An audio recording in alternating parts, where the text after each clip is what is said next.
You're back inside the game here on the National Soccer Network. Nate Wangler alongside Ryan Glinsky. Yes, the horn to lead us in. I love how all of the people that we interview on this show they love the horn, including Yeah, Tyler it's yesterday. a I don't sign of we that you didn't made it. didn't let him get a word out before we're blaring the air horn in his ears.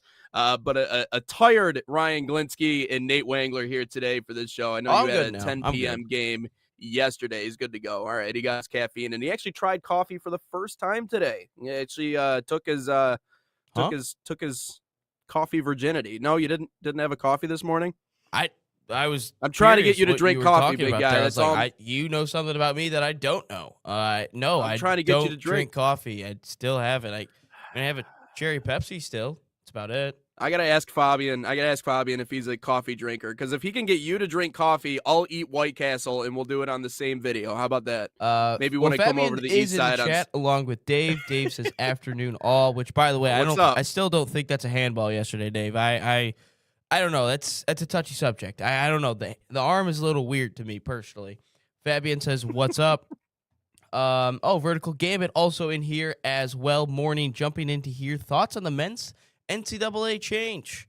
That is going to be talked I love. about. Yeah. I just don't know Yep. when, but it's definitely going to be talked Yep. about.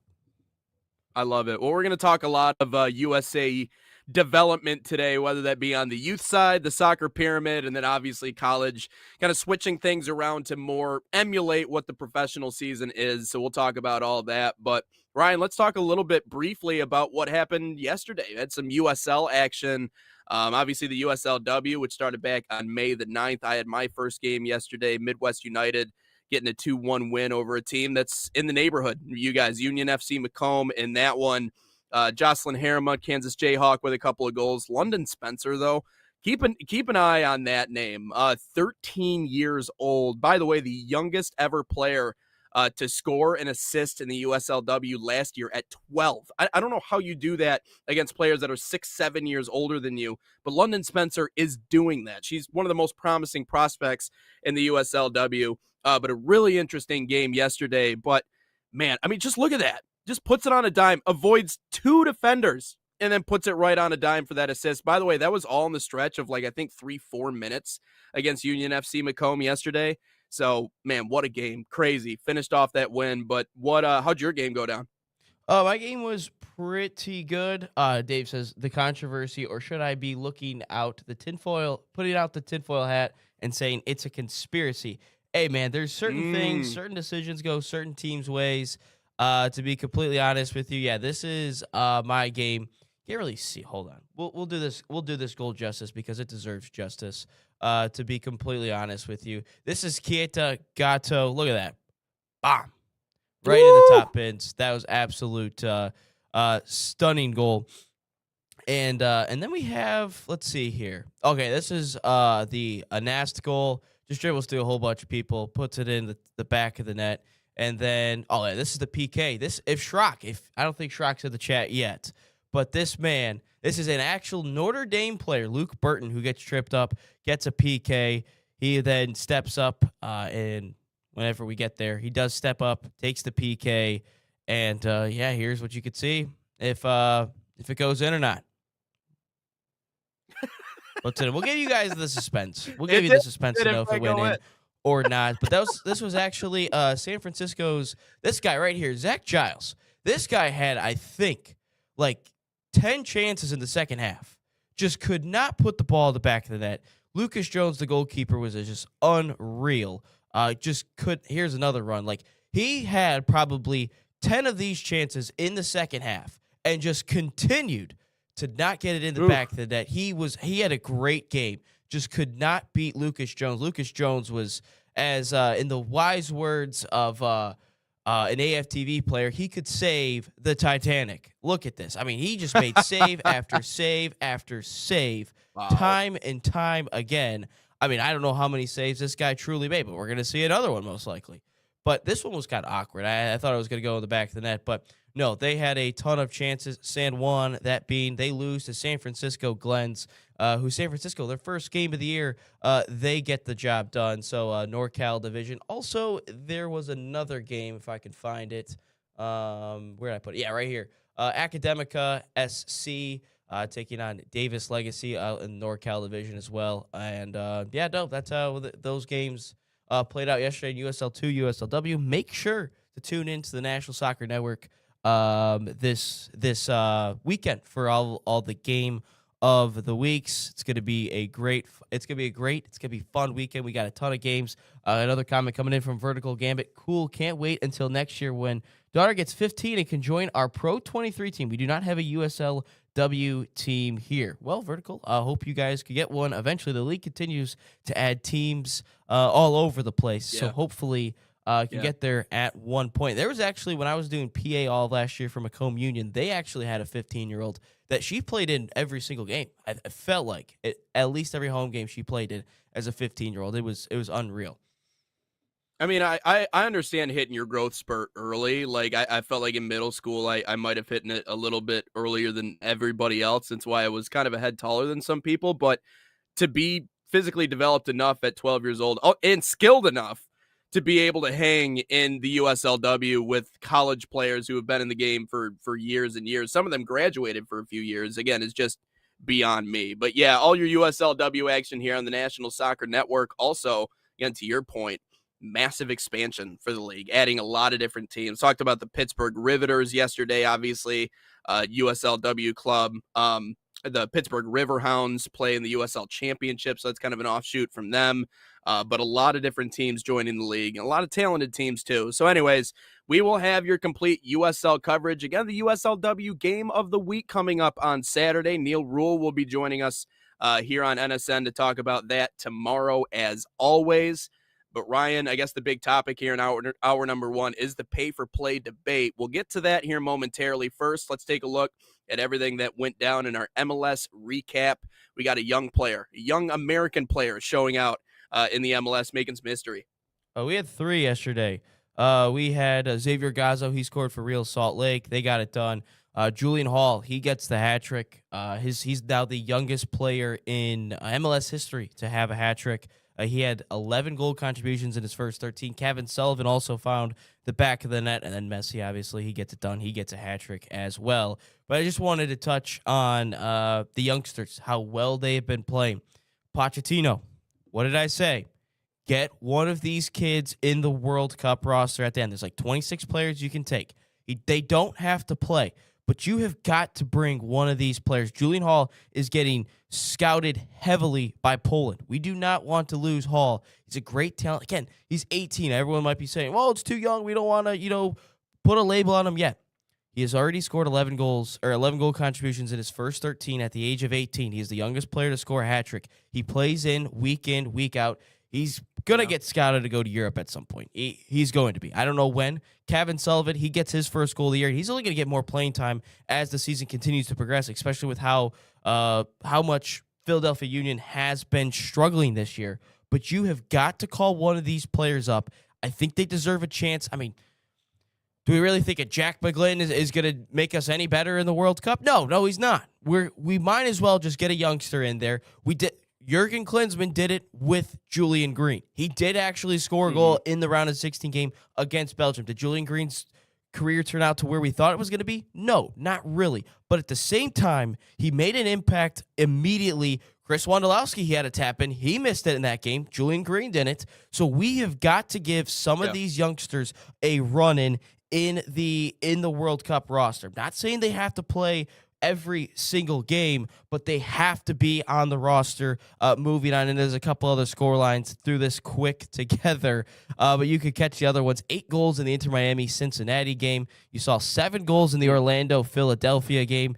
Nashville, they continue to separate themselves ahead of the pack in the Eastern Conference as they beat second place New England Revolution. And you can see the rest of the scores there. Actually, Hugo Kuipers as well for Chicago Fire becomes the 5th MLS player, I believe, to score in 9 consecutive matches in the MLS. And then our good friend and the Vancouver Whitecaps, Sebastian Berhalter, also scored last night. But no, the biggest thing is the youngsters. Gazzo, Hall, Sullivan, all scoring goals yesterday. They continue to impress. And this is a great sign. We're talking about development. This is a great sign for it.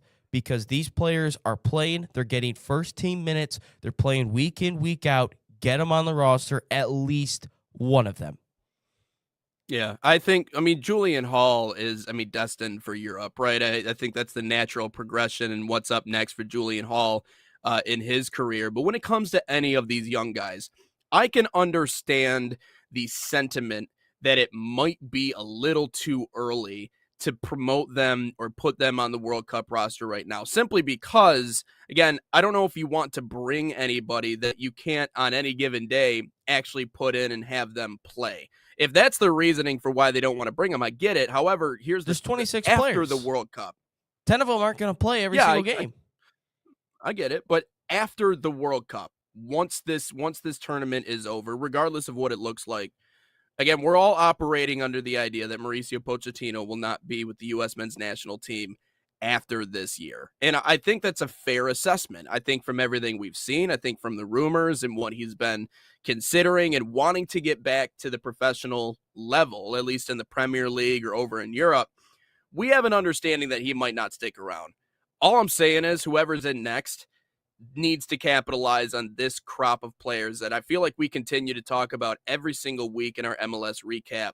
It is the U20s, right? The Kevin Sullivans, the Julian Halls. That needs to be the next wave on this team.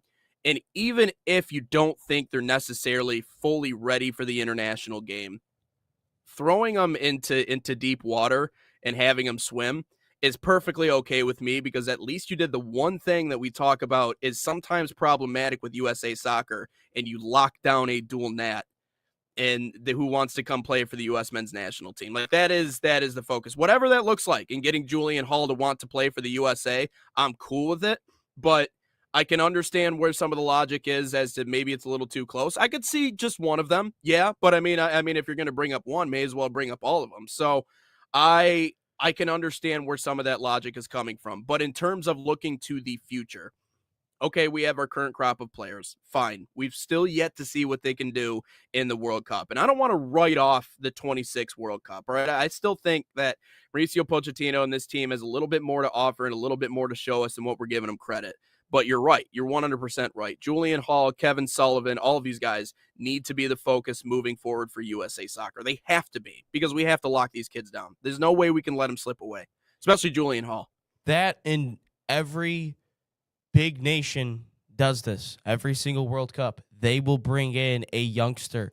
They don't have to play, but you put them in the environment. And with the expanded roster, with the expanded field, there's no reason not to. And it's not like this better not turn into like, we're the U.S., it's soccer, we have the best players already. No, guys, we haven't earned that right to even say that. We don't have the arrogance. We don't even have the credibility as a soccer nation in the World Cup to not bring these kids. Look, every nation does it.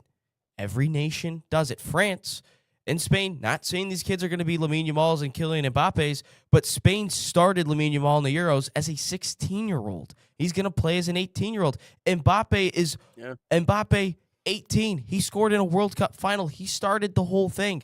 Pele back in the day, he was 16. He scored in the finals. So, again, not saying these players are going to turn into these type of players, but these bigger nations take risks on these youngsters being on the roster. Pele didn't start the World Cup whatever year it was that he won the first at 17. one. But they take risks. We don't have the credibility to sit here and say, we're not going to take them because we're the U.S. and we think what's right. No, you haven't earned that. Every big nation does it, and they lock down their dual nationals. Why do you think Ireland loses all their best players every single time? Declan Rice, Jack Grealish, because they're never in big tournaments to actually lock down these players for the rest of time. They lose them to England all the time. That is a reason why we lock down these players. If they fail, they fail. Every single generation has failed prospects. Every single year there's failed prospects time and time again. If they fail, who cares? But what if they turn out to be something massive? How big could they be for us? Yep. And Take to the the point of risk. experience and seeing the scenes, I get it. No, he has to be the investment. He has to be the focus moving forward. Coming up next here on Inside the Game in hour number 1, we'll take a quick break here. When we come back, our boss joins us to talk about pay for play. It's been a while since Boss Man has been on the show, so we'll talk about that coming up on the other side here on Inside the Game. First, let's tell you about FC Bayern Summer Soccer Camps. They are a proud sponsor of the National Soccer Network, fostering football excellence across North America. Open to boys and girls of all skill levels, FC Bayern Camps deliver elite training inspired by FC Bayern Munich's world-class philosophy. Select your city and start a promising soccer path. Right now, save $30 on registration by using promo code BayernNSN30. Again, that's BayernNSN30, or you can scan the QR code on your screen. Learn more at FCBayernYouth.com.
So the dream behind Irene's was simply to be a place where the community could come and gather.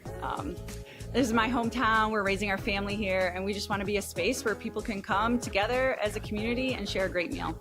We've got golf simulators, we got pinball, live music, trivia nights, but we also have fresh, always homemade, locally sourced food, and we serve it with a sense of Gemütlichkeit. This is a German word that conveys a sense of warmth and coziness and belonging. We're excited to show off how we're growing and that this is the place to be. Welcome you back inside the game here on the National Soccer Network. And it is the three amigos now on the show. Used to be the show once upon a time. Was we welcome in Boss Man, John Turner. What's up, my man? Welcome back in. Well, good morning, guys. How are you? I'm all right. How about yourself? Doing good. I understand you want to talk a little bit about pay for play. Well, I'm not so much about pay for play as it is that right now is the World Cup is just around the corner. The conversation about how this country, how we compare ourselves to other countries and how we develop talent and how we find that talent, all of that is kind of coming to a head right now.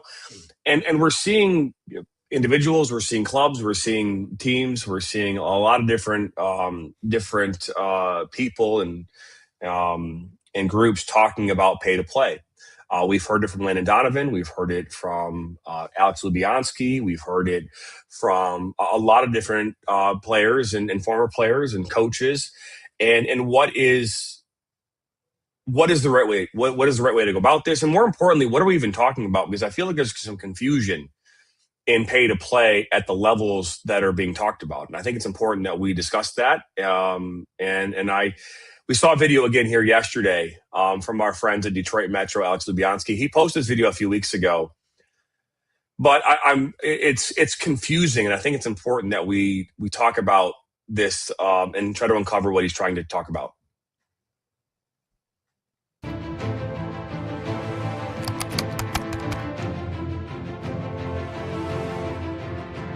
American soccer is built on a fake pyramid, fake youth system, fake senior system. Everyone sees it, nobody fixes it.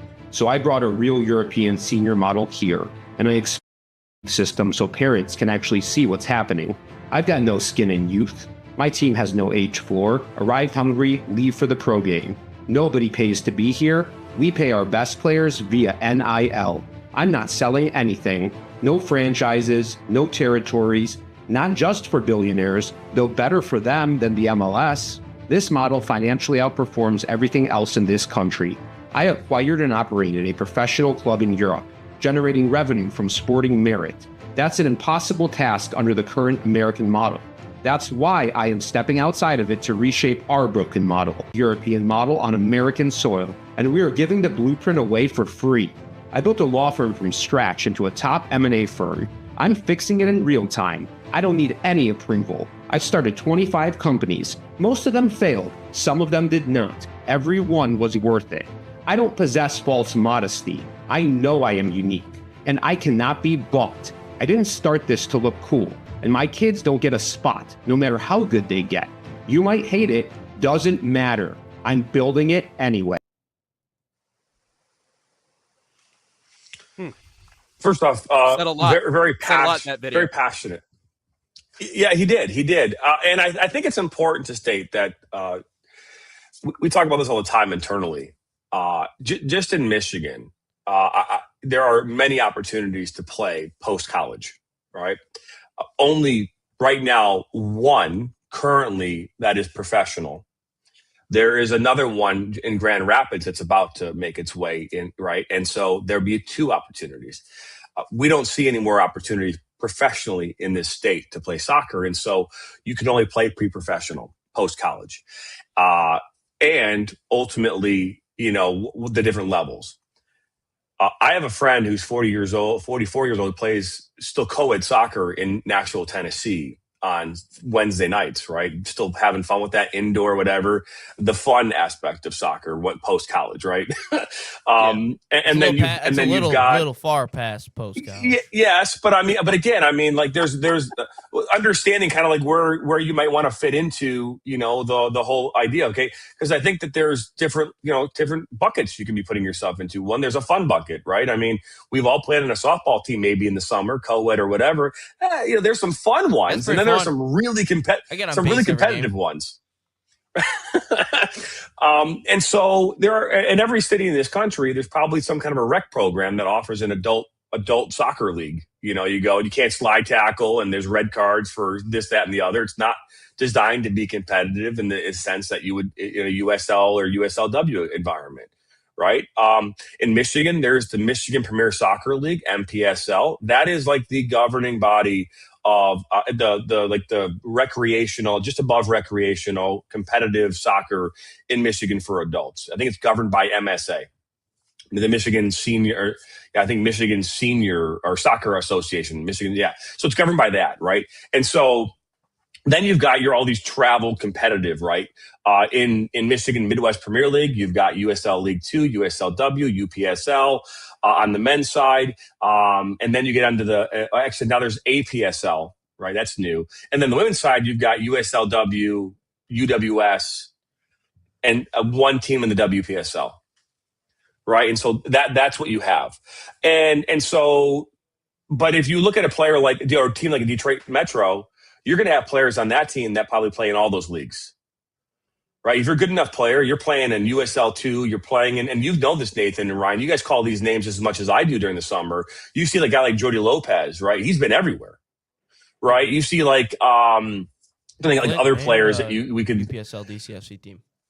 Yeah, I mean, we saw how Flint City. We saw this Arpachinda, right? He played for Union FC Macomb in the USL 2 season last year. He played for Flint City in the US Open Cup, right? And so there's players that go all over the place. They just want to play, and I think there's a lot of players that just want to play soccer at a competitive level, and there are players who are trying to climb and get to the next level. They're trying to actively do that, right?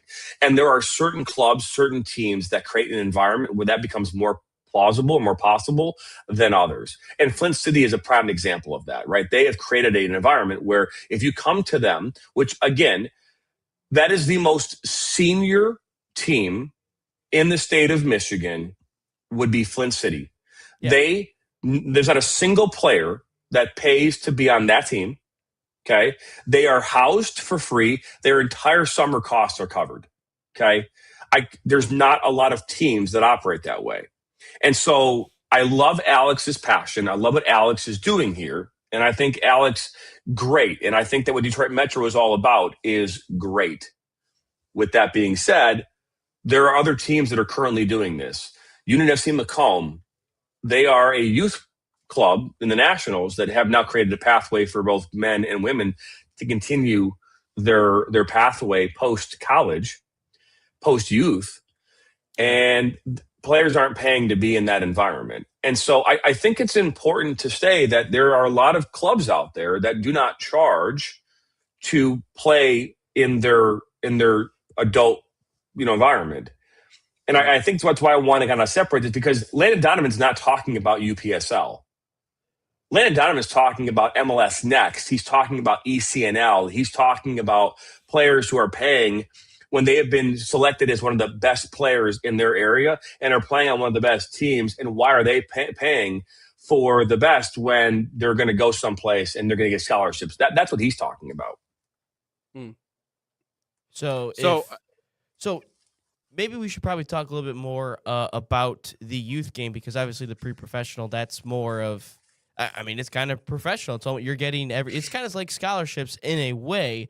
So should the pay-to-play focus be more solely on the youth game, the ECNLs, the whatever other RLs, L leagues out there, three-letter abbreviations, rather than the UPSLs and the USL2s and the USLWs? I think from a pre-professional standpoint, I think first and foremost, probably 99% of those teams are losing money. They're losing money. To operate a team in the UPSL during the summer is going to cost between $20,000 and $25,000 for the summer, right? That's a lot of money. And so if you're not asking players to contribute to that, you're losing money, right? And so I think that's first and foremost. And so whether you decide to pay or not pay, or it's free or whatever, you can only survive in an environment where you're losing money for so long. And that's why the attrition rate in these leagues is like every 5 years, 100% of the teams that came in are gone. Right. So like put that in perspective, and so they're gone. They disappear. If you look at the Detroit UPSL Midwest East Conference, the only team that's been there consistently over the years and been there for a long time is Detroit United. Everybody else is new or has been new, and they don't exist anymore. Or they've gone down to the MPSL. They don't play it. It's too expensive to operate the team. Okay. And so while I appreciate the idea of not being free, if you can't generate enough money and revenue from sponsorship, which is the single hardest thing teams have to do, you're not going to be around anymore. Okay. So that's important.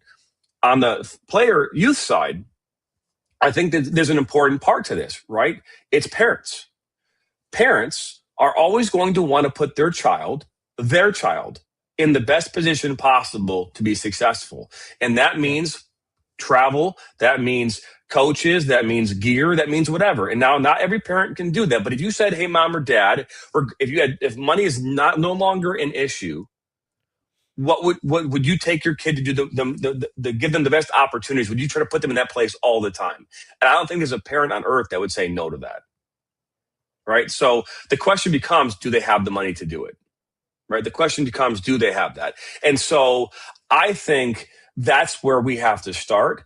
The clubs are not, as far as my perspective and what I understand, they're not governed by anything. They're self-governed.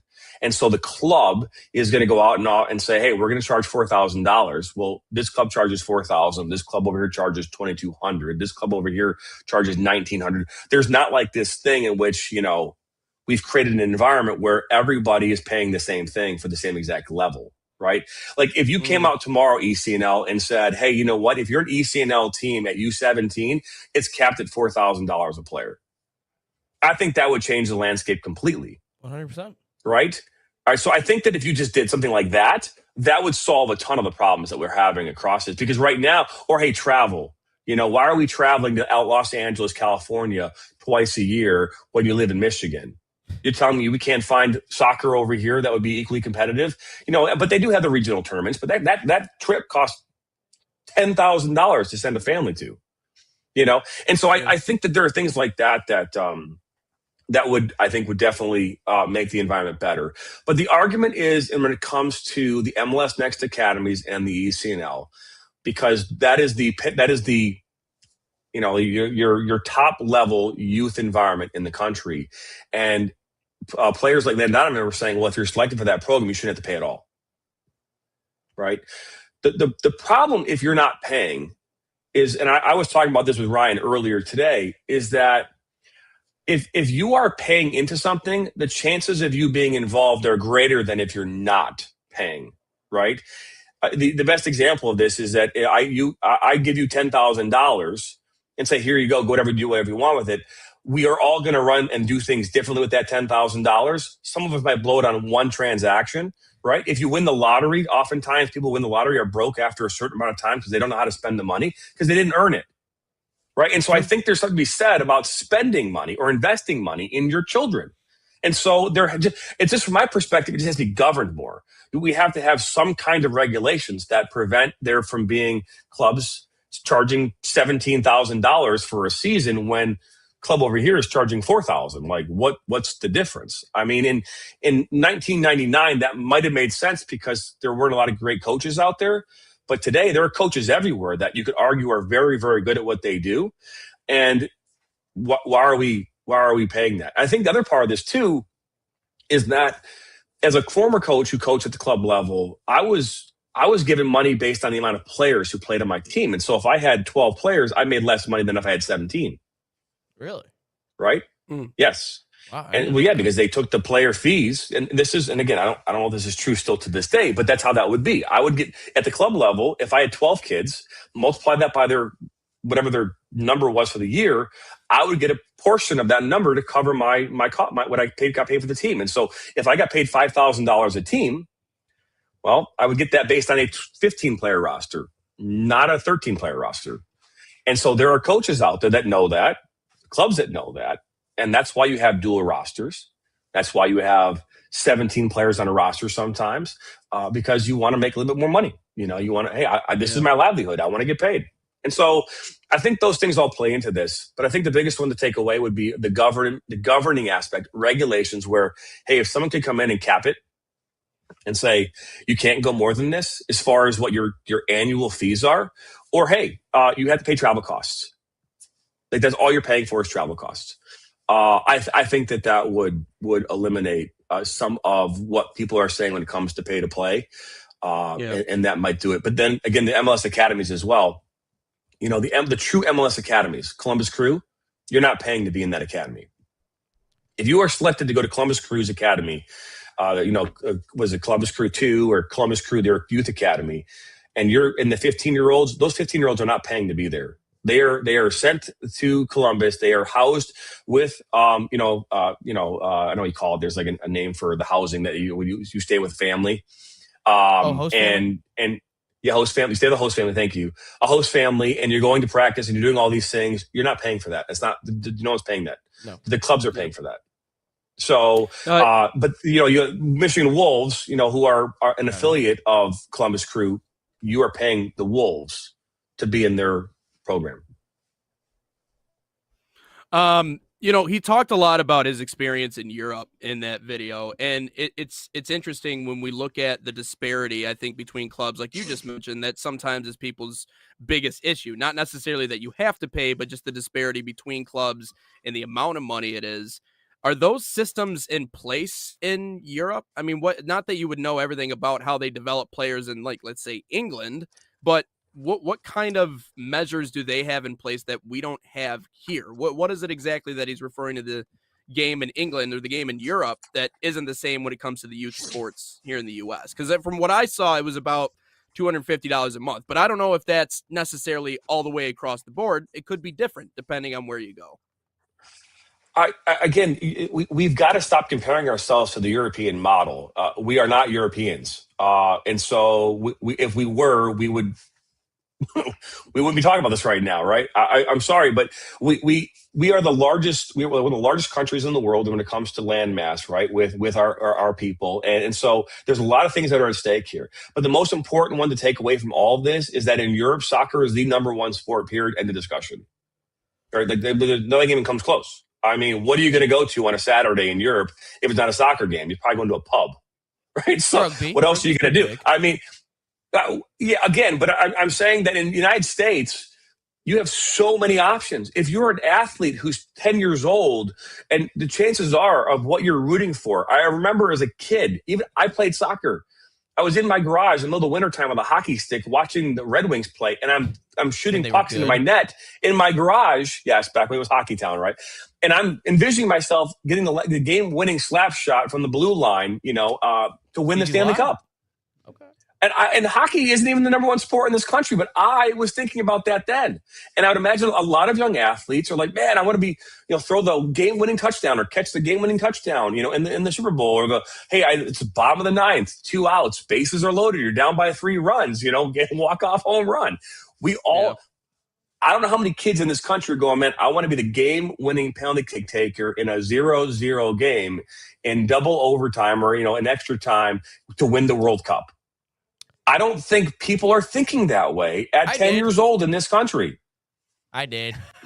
No. So I think us comparing ourselves to the other, but again, in Europe, if you're a 10-year-old, you have a soccer ball, and you're thinking about hoisting the Premier League trophy, Man City, whatever city town you're in, right? That's what you're thinking of when you're that age. We don't think about that here. Yeah.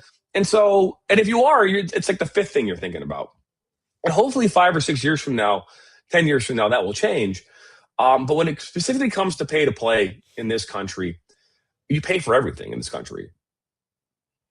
Everything. I mean, every week I get a new letter from my kid's school about something I got to pay for, a field trip, that, or, a T-shirt for this or whatever. We're paying for everything. I don't know what that's like over there in Europe, but if you're paying for everything, in Europe, you don't tip. There's like a tipping process. The servers are paid well enough that you go into the restaurant, there's no tip. I mean, here I tip everywhere now. I mean, to get a coffee, I got to get 20%, and then they're asking on top of that. It's like I hate that I go to like a fast food place and they're like tip. No, you don't get a tip. Yeah, I just think that they're again the clubs. This is probably going to be really controversial, but clubs are kind of like churches. It's like you go to church, right? And you're trying to get but what is it? Church is a business.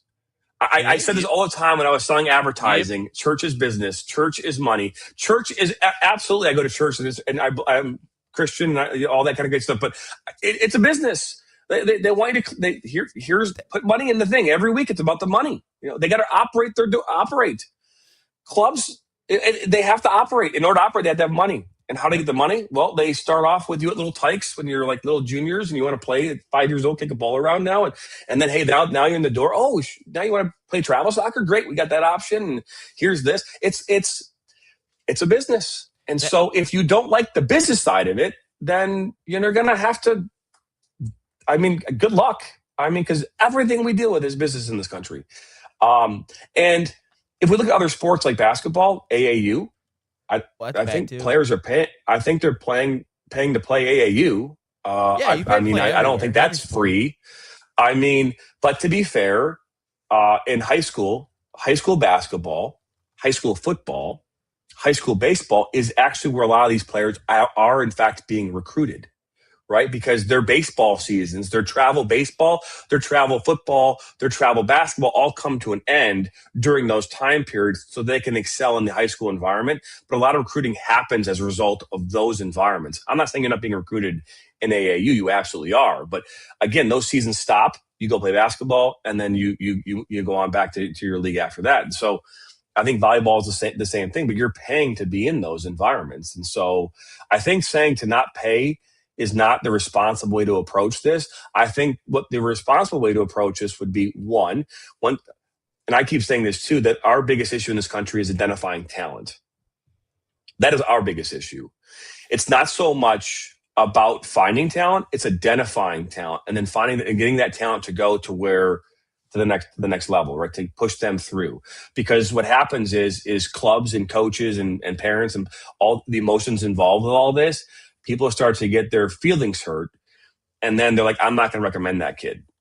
I'm not going to push this kid. I'm going to push that kid over there. Nepotism is a real thing. We're seeing it in the MLS. We're seeing it in the World Cup roster possibly. So I think all that is real. But I think that if we want to really change the environment in this country, I think you have to create caps, right? You can't no more than X. And then I think the other part of this is that once you've identified a player that you believe to be an excellent player, we as a soccer country, a soccer environment, we have to do everything we can to get that player to where they have to go in order to get the best. And if that means no cost, if that means clubs are helping divvy up money, whatever it might be. But that would be the responsible way to handle this. I really hope now Drewski makes a sketch about youth soccer like he did mega churches. I think that'd be hilarious. That's just me though. Yeah, everything. Well, What's and that? I'll just say I think the economy impacts everything too, regardless of sport or Give me a wherever we Drewski are. sketch. So I think a Drewski sketch would be funny. But John, we appreciate you stopping by and taking the time, and a lot of good points there, a lot of good stuff to chew on. So we appreciate you. I appreciate you guys for letting me come on here. I mean, geez, oh Pete, it's been a minute. It's always fun to kind of come on and I used to do this every day with you guys. So I'm glad that you guys are rolling with all the great stuff. So appreciate you hopping on. I think it's important as my last point here. I think it's important to say that the system in itself is very broken. It's very broken.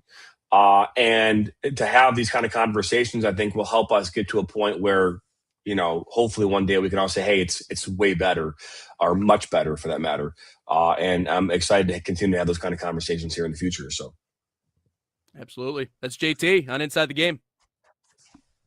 Yeah, I will say, I think the best comment during all of that was Dave. Self-service checkout. Do you want to leave a tip? Dude, I see that all the time. I see it all the time about it. It's so annoying. A tip for who? What? You know what I mean? Like who? Who am I leaving a tip? Do I get money for checking myself out? Pause. Yeah, but also, I feel like I should, if anything, if I'm going to give a tip, it's going to be cash in hand to the person that's helping me. No, I'm not putting it in the machine. Okay, that's stupid. A couple comments here real quick before we get a break, because we do have to get a break. Vertical's been waiting. We will get to college soccer. Fabian wants to talk about Real Madrid. We'll get to both of those topics here, but I do want to get to a couple of these from Vertical. He mentions also from a club fees. Our club is a non-profit, but it's still $3,000. Fields paying coaches and league requirements like ATC at every match. They might say non-profit, but they're all for profit. Fabian, I pay $1,400 for year-round and $325 for uniforms. But I pay for league soccer, but rec soccer is free. That's rec soccer is not free here in America. But no, great talk. Pay to play, obviously a hot topic when it comes to the youth game and really just youth sports. I was gonna say youth soccer, but youth sports. It truly is, because you think about AAU, I mean, it's really just the same thing, but they get cool highlight videos instead of, getting nothing. So that's really about it. So I think there is a big difference, and we'll talk about this at some point. There's a difference between nonprofit and not-for-profit. There's a discrepancy between the two. Which, nonprofit's more of a public service, whereas not-for-profit is a little bit different than that. But anyways. It's funny John brought up the churches. I had to pay my family did. My family paid me for $500 to go, probably a little more than $500 to go into a struggling community and spend a week there and serve the community, and you still had to pay for it. And it's like, are we helping out here? I don't know. It's interesting. Interesting how stuff works. Nah, but I mean, I don't want to go to Walmart to praise the Lord on Sunday. I'm good. I'll find a little community in a country town somewhere that actually cares about the people. Yeah, it's become a business. Exactly. We don't have to get into all that, but it's as crooked as it can be. Take it from someone who grew up in that culture. But anyways, let's get this Barca read in. Let's move on in the conversation here. We got a ton of stuff to get to. Barca Academy is a proud sponsor of the National Soccer Network and the official academy of FC Barcelona in the United States, but designed for both boys and girls ages 6 to 18.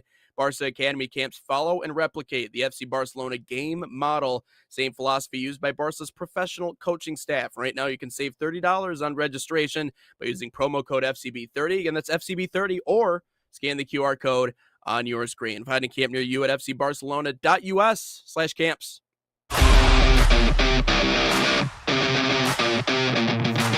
In Barca camp, I sing my song "Grown" on and off of the field.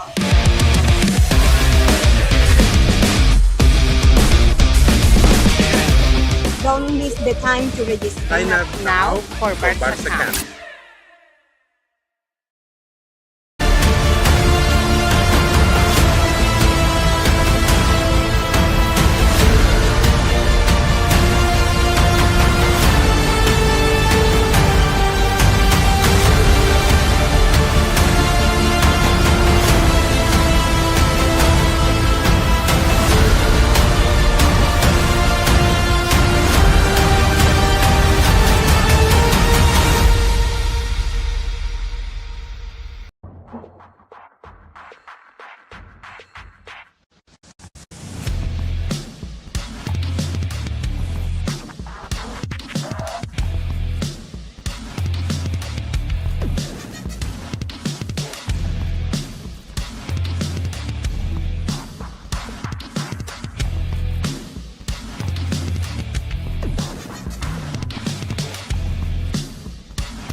Inside the Game, 288 here on the National Soccer Network. Nate Wangler and Ryan Glinsky continuing along in our hour number 1 conversation. We got a stacked show. We got comments coming in about all sorts of different things that they want us to talk about. So let's get into, I think, the most pressing story here today, and that is Florentino Perez. He hasn't just lost the plot, Ryan Glinsky. He has completely lost his mind. Let's get into this story, because he even had said he had some more to say yesterday, and it doesn't get any better. Let me just put it that way. Yeah, there's a good video that our good friend Fabian sent me on Instagram yesterday. It's a minute video that will sum up every single thing for the audience and ourselves here in English, and it comes from Carolyn Zwed. Sums it up, so just give a listen here, and then we'll give all of our takes and points. The Florentino Perez crash out continues. Let me tell you guys, this guy wants all the smoke. Starting off strong when the interviewer asked Perez if he's worried about Barcelona saying that they're gonna sue him. To which he said, if Barcelona wants to sue me, go ahead, let them sue me. Period. Goes on to say that obviously Barcelona has paid the refs, and next week we will present everything with documentations from all these years. Perez is not messing around. He went on to say it's easier to win the Champions League than La Liga. That's absurd. The Negreira case is the biggest scandal in football history. He doubled down. Then say Barcelona has been paying referees for 20 years, and in these last 10 years it's the same refs. He went on to say that he's going to talk with UEFA about the future of football. Adios Barcelona. He also went on to say that Mbappe is the best player Real Madrid has right now. Period. And in regards to Vinny Jr., he said that the last 2 Champions League titles we won were thanks to him, and that's all he has to say. Period. We then went back to Barcelona, where he said the relationship is totally broken, that he likes Lamine Yamal but would never sign him, and don't worry Barcelona, you can keep him. Then maybe gave us some tea about Mourinho, saying that he didn't even see him or speak to him when Real Madrid played Benfica. And when the interviewer continued to press him about Mourinho, he said, my God, you are obsessed with Mourinho. Again, you guys can never make me hate Papa Perez. This guy's about to work overtime to bring Barcelona down. Sounds like Ryan Day and the whole Ohio State-Michigan cheating scandal. That's what this whole thing sounds like. Dude. Papa Perez. Give me a break. Anyways, go ahead, Ryan. This just sounds like a wild goose chase. This sounds like Ryan Day and the Ohio State fan base going after Connor Stallions for stealing signs. That's what this whole thing sounds like. Dude, Real Madrid, I don't think you're innocent in any of this with paying refs. I've seen the way officials have been held. I guess the only one I can truly say was the Barca-Chelsea Champions League. I think it was semifinal. I forget what year it was, where Didier Drogba goes to the camera after the game and says, we're like robbed or whatever it was. It was, dude, it was such an insane. If you guys haven't seen that game or know anything about it, please look at the challenges that were thrown in that game. I mean, there were clear as day penalties for Chelsea, and it just was not awarded. I forget what game it was, but 2009 Champions League semifinal, second leg. A lot of controversy in that game. But look, Florentino Perez. First off, Vinny Jr. is I wouldn't want him on my team, to be completely honest with you. I can't say that I truly would want Vinny Jr. On my team, to be completely honest with you. Kevin Arnold in the chat, totally different. Kevin, I don't even want to talk to you. I don't want to talk about last night. Anyway, we'll get to that later on in the second hour as well. But Mbappe, Vinny Jr., both of those players hate each other. We talked about the fighting like it's okay yesterday. I think this dude just wants all the smoke at this point. He's 79. I think he just put in everything. He's pushed all of his chips into the middle. Suing a club about a referee decision that every club in the world should probably sue Manchester City, if we're being completely honest, based on the 119 charges that are awarded to them. I just think, Perez, just chill out a little bit. Just take a step back. I get it. You did not have a good year. You didn't have a good year last year. 2 straight trophyless seasons. But please, my man, it's not the end of the world. It's not the end of the world. You've got to figure some things out internally. I get it. You lost the league to Barcelona for 2 straight years, too. I understand that as well.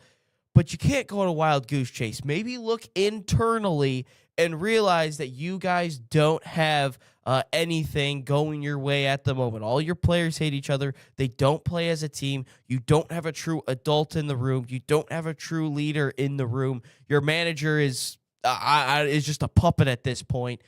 But my man, stop just crashing out. Dave, paying off the rest for 20 years, yet Real Madrid have won 7 of the last 20 titles, 2 going to Atletico. Barca should be looking for their money back for 9 of those seasons. Barca, they got their own money issues, I think, personally. But, I mean, dude, I don't know. I've never seen this type of behavior from someone. I don't really know how to react. It just feels... Now that our good friend Kevin's in here, it just feels like Ryan Day in the Wild Goose Chase with the signs. It feels like he hired a private firm to go investigate this sign stealing scandal. Maybe just don't get dominated at the line of scrimmage. I digress. Sorry, I like you, Kevin. I'm sorry, my man. Listen, paranoia manifests itself in so many ways, but something you'll learn as you continue to grow up, Ryan Glinsky, especially once you get to the doorstep of 30 like myself, you learn that innocent people don't respond this way. Innocent people don't respond this way. They don't crash out. Wait. They don't gaslight. They don't yell. They don't threaten. Real quick. Don't go after everybody else. What? That's like Nick Saban crashing out after Shane Gillis on game day in the Notre Dame Indiana game was like, you totally did pay for players, and Nick Saban completely crashed out. You're right. That's a great point. Yes. That's a great point. Sorry, innocent in there. My bad. People don't react this way. People who have nothing to hide don't freak out and go down rabbit holes. Right? This is why, like, when you're dealing with someone, whether it be in business, a personal relationship, whatever it happens to be, and you bring something up and you're like calm and direct about it and you're trying to communicate, and the first choice of that person is not to, calmly talk to you about it, but it is to, bring up things about you or gaslight or yell or scream or any of those things. That is the sign of a guilty person. Innocent people don't react that way. So is there more to this than what we see? Oh, yes. 100%. And I think at 79 years old, Florentino Perez hears the footsteps. And what I think is the train is off the tracks at this point, Ryan. All right. So everything is kind of up for grabs at this point, because is everybody in Madrid right now, in that front office, in that building, even the fans and the supporters, are they all in on these things that he's saying? No, I'm guessing not. But there is a attitude of fall in line and just follow me into this. At 79 years old, with the paranoia that he has, there is more to this story than what meets the eye. And here's the thing that bothered me about that video, and it really is the blind allegiance to someone who has completely lost their damn mind. Oh, and by the way, he doesn't care about you. he don't care about you or anybody else that's in that stadium supporting the team. He really doesn't. Matter of fact, he'll use you as a cop-out to support his actions because he doesn't want to take accountability for the way he's acting right now. As a matter of fact, he's actually gone as far as to throw fans under the bus and shame them for booing the team. How dare you go after the fans? How dare you go after the supporters? You would not be in the position you are right now if it wasn't for the people showing up and watching the games. As a matter of fact, I feel bad that those people had to spend any money to watch the piss poor product that you're putting on the field. And that you were able to put this roster together with Kylian Mbappe. By the way, and I said this, best player in the world right now, and you can't do anything with it. You'd rather be on a yacht. You'd rather be on a yacht than showing up and putting his best foot forward for your squad. This isn't about one individual fight in the dressing room. This isn't about one little battle between two players. This is a complete and utter circus in Madrid. And you want us to, hold your club to a high standard? You want to take a victory lap about how you're the greatest president ever? Go put on some flowy pajamas, relax, Okay, go to a resort somewhere. Spain is a beautiful place. You have so many different places. You can go out on a boat, go to the beach, go do something. Get out of the sport. Okay, you have enough money. But to go after the fans is cornball material. And now the paranoia that, again, the voices keep talking. You don't want to listen to anybody else around you. Now you're going to go after Barcelona and claim that they're paying refs. No, how about you look inside? You look in a mirror and realize we created this situation that we're in right now. How dare you go after the fans? Also, going after journalists is never a good idea. That's just a side note for me. Okay, to those in the line of fire, the journalists who are covering this story, dig your heels in. All right, this is your time to shine. Expose what this club is doing. Okay, we need you. A free society needs you. Where rats like this actually have to face the music that they don't want to face because they're paranoid and they have money and power and think all they need to do, right? Much like Ohio State, all we need to do is just point the finger and then no one will question what we're doing. I will take morality lessons from Yale, Harvard, Hobart College. I will take morality lessons from anybody else before Ohio State tells me one thing about morality. One thing. Give it up. Okay, you're Ohio State. If you want me to break out receipts, I can break out receipts. And we can go there. We can go there if you want. I have family who played in that series. I have family who's been on that field. I have family who's been in Columbus before the game. I have family who's been in those rooms. You want to talk about it? Let's talk about it. I'm good. I got receipts. We're good to go on this show. Same thing with Madrid. If you're a journalist covering this, dig your heels in. This is ridiculous. It's the paranoia speaking. That's all it is, Ryan. Sorry, I got a little fired up there. But yeah, I did. That bothers me. I also would not take morality lessons from Michigan just based on what's happened the last couple of years. I digress. Oh, me neither. No, I'm not. I'm not saying we're innocent. No, absolutely not. I'm not saying we're innocent. Heck no. Heck no. But no, you're right. Anyways, it's almost like what was it? Jeremy Fears when he kicked Elliot Cadeau in the nuts, and like it was a foul on Elliot Cadeau, but Fears immediately goes like this, and it's like, dude, you know what you did. And you got fouled. Why are you putting your arms up like this? Like you didn't do anything. And you're completely right on the whole like footsteps. Again, I don't think he's hearing voices or anything like that. But this is also from Real Madrid as well. Fabian sent me this on Instagram. Enrique Riquelme, who's supposedly going to run against Florentino Perez for the presidency at Real Madrid. He wrote like a whole essay. I ain't going to get under that at all. It's like a whole essay, 6-page essay about morality and stuff. I don't know what it really is. A couple of comments coming in.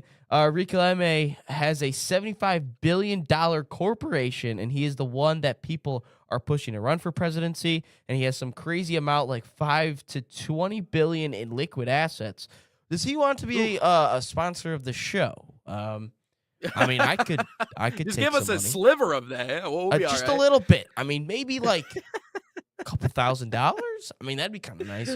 But I like to shake it up with players and possibly the presidents. At least we can, Kevin Arnold. At least we can agree where we don't want to take morality lessons from. Yeah, I wouldn't take morality lessons from Michigan or Ohio State, to be completely honest with you. Yeah, we'll agree. We'll agree on that. I'll give you that one. But if we're looking at what's going on with Real Madrid, I just think it's a whole mess. And I think Perez is upset with the last couple of years.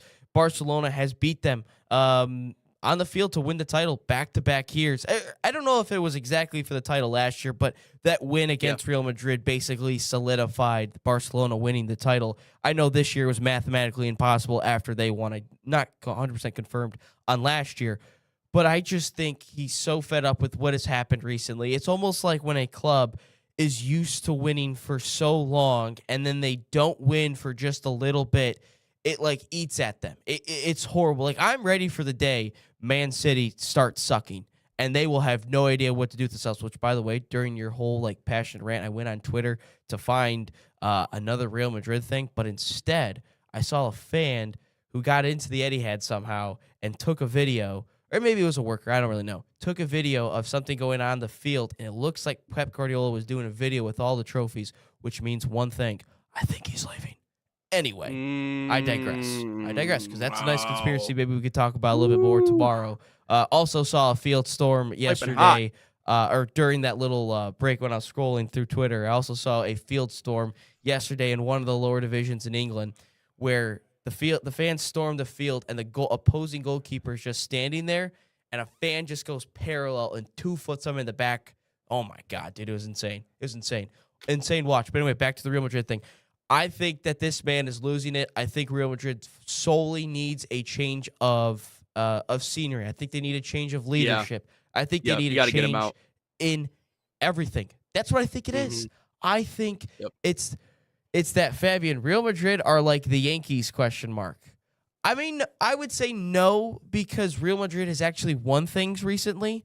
I mean, obviously, I know the Yankees have not done it, but in those 17 years without a World Series, I think I've seen Real Madrid. I know they have the 3-peat in there. I've seen them win at least like 5 Champions The Yankees Leagues. actually had to deal. The Yankees actually had to deal with someone actually cheating against them. That's the Houston Astros and all everything that went on there.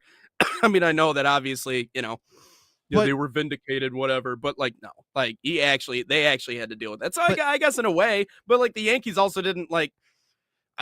I don't know, the owner, George Steinbrenner, didn't, lose his mind and start, threatening everybody and saying, but Real Madrid, maybe, but Real Madrid has won things. I've seen them win at least at a minimum 5 Champions Leagues in my time. I've seen at least minimum 5 Champions League. I've seen La Ligas time and time again for them as well. But it just feels like that this guy is just losing everything. And I don't think Real Madrid is innocent at all. To be honest with you, this Real Madrid-Barcelona discussion is kind of like Michigan-Ohio State. We're guilty as well on one side, but we're going to blame the other side because you guys have done some other stuff. And then the other side's going to deflect that and be like, well, look at what you've done. And it's just argument because it's two guilty sides that don't want to admit that they've done something guilty. But they're like, you're also guilty at the same time, so it's your fault, and we're going to expose everything else. And it's like, no, we're not. We had the high ground. And then here comes Michigan. Here comes Michigan State State out of left field. Here comes Michigan State out of left field, including themselves in the conversation. Then Atletico Madrid comes in like Michigan State. Go! Get out of here, all right? Go play hockey or something. And Atletico's like, we're going to defend Barcelona. That's Ohio State in this situation because we don't like Real Madrid or Michigan. That's what this whole we can sum this all up in college football. We can sum this up in all of college football. I'll give Kevin some love here, man. At least I respect Ohio State because I know they win. Like MSU wants to insert themselves. It's like, nah, man, just go, okay? Do your old Pat Fitzgerald dizzy bat race for the spring game in front of 5 people, okay? Do your thing. Leave us alone. Leave the big dogs to yell at each other, the ones who matter in the grand scheme of things. I just think trying to sue a club for you thinking they're paying referees, knowing damn well I think you guys have done some shady stuff as well. You're telling me Real Madrid is innocent in all of this. No, Real Madrid is not innocent in all of this. I mean, look at the amounts of money they have spent on players. They've broken the transfer fee record how many times? I mean, they've even poached players from Barcelona. Figo, the dude was loved in that region. And he comes in and he plays his first game against Barcelona. And every time he goes to the sideline, they have to have the guard up with shield so he doesn't get hit with anything that might hurt him. Which, by the way, Kevin, MSU equals losers. Yes, sir. MSU does equal losers. They're MSU's a fan base that would probably much rather see Ohio State succeed in football and anything else other than themselves. Yes. It is weird behavior, man. I do not understand what it's like with these Michigan State fans. They're like, well, if we lose to Ohio State, that's fine because Ohio State, we want them to. How many times do I got to scroll on Twitter and see the amount of love Michigan State fans give Urban Meyer, Jim Tressel, Ryan Day? They're not your coaches. They're not your coaches. They're not your fan base. And for a team and a fan base that cares so much about the whole, did you go there? You didn't go to Ohio State. Why do you care so much about Ohio State? I don't care. But Yeah, when you're it's like Valenti the other day on his radio show talking about the infatuation of Michigan fans with the school they never went to. Mike, you got a journalism degree from Michigan State. what kind of a GPA do you need to get a journalism degree from Michigan State? Like, come on. So, anyways, not that I want to go after Valenti. We are repping our schools. Go Knowles. I don't know how those people. I don't know how I'm not gonna lie. Y'all don't get sick of that, man. It gets stuck in my head. I'm not gonna lie. I find that chant to be like very annoying if I was like in the building as the opposing fan. But like, hey, I don't have anything against Florida State. So, hey, I like Jameis Winston. I think he's a clown. I think he's really funny. And he's going to be doing World Cup coverage this summer. How does that happen? Because he's Jameis Winston. You can just plug and place him wherever you want to, I guess. Last couple of questions before we move on to the college soccer discussion. Fabian, are MSU fans like a bunch of gimps? Yes. They would much rather see Ohio State succeed than themselves. Dave, can you write your name on the top of the paper? Yes. That's what they do. They just write their name at the top of the paper, probably claim all of OSU's national championships. It's weird, man. It's really Dave's weird. got some good ones. It's the same thing as United fans with Man City. It's like after Pep Guardiola just bashed all of Manchester United, they're like, dude, we would rather see Man City win the league. You guys realize that they dominate your city for the last 10, 15 years. Yeah. But hey, we want to see Man City win. Oh my God, bro. Kevin, the Michigan State logic is you didn't play for the Cleveland Cavaliers, so therefore you can't be a fan of the Cleveland Cavaliers. That's how that can't. works. So you can't. And when a Michigan player, because a Michigan player is represented on 3 of the 4 Detroit teams, Hutchinson with the Lions, Levert, Duncan Robinson, Larkin, Kopp with the Red Wings. It's we don't want them to do good. It's your pro sports team. Who cares where they went to school? It's not my fault you don't produce professional talent. Yep. It is. It transcends generations, the insecurity and the inferiority complex with that fan base. You should have seen the crash shots when J.J. McCarthy beat the Lions this year. Oh, my God. Yeah. I mean, like, the infatuation is wild.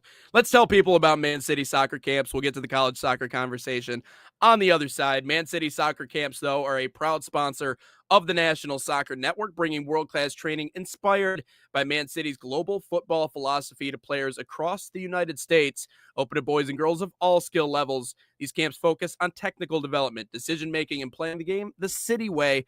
Right now, you can save $30 on registration by using promo code MCNSN30. Again, that's MCNSN30, or scan the QR code on your screen. Find a camp near you at usacamps.mancity.com.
EA Sports, you're in the game.